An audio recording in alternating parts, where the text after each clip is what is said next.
paramedics has been put on the table by the state government, but paramedics say the upgraded offer is still far from good enough. The offer involves a doubling of the sign-on rate for full-timers from $1,500 to $3,000, as well as a 12% pay increase over 5 years.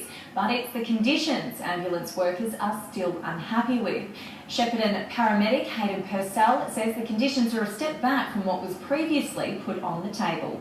Really, it hasn't changed much from the previous offer they made, other than they've doubled the $1,500 figure.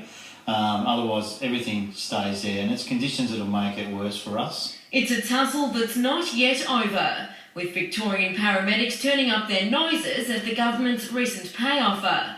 But Minister for Health David Davis says a pay increase of $3,000 and a 12% increase over 3 years is fair. Let's be quite clear, paramedics are already very well paid in Victoria.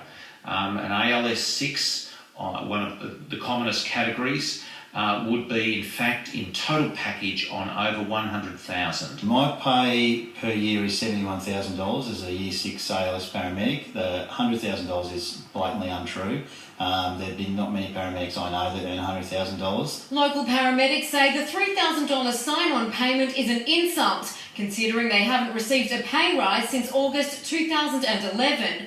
But they say they'd sign off on that figure tomorrow if the government got rid of the Rural Reserve.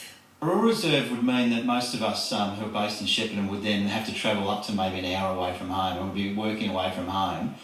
People with families and children in childcare, that's a massive problem. It's a burden because what happens is that you could be sent to another branch away from your home, away from your family, when the job is hard enough as it is. But Minister David Davis says this condition is fair enough.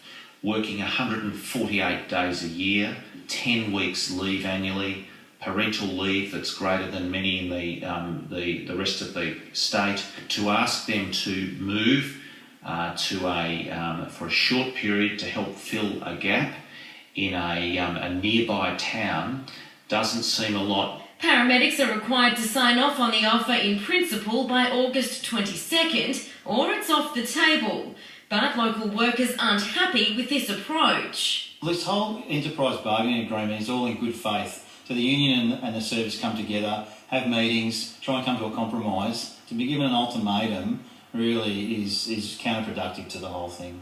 I think that's a little bit rich. The reality is the very same letter in the very next paragraph made it quite clear that Ambulance Victoria remained open to discussion and open to offers and open to honest bargaining. But local paramedics aren't convinced. Well, the Minister said a lot of things in the past, and it's actually been the Health Department have walked out on numerous meetings. A research project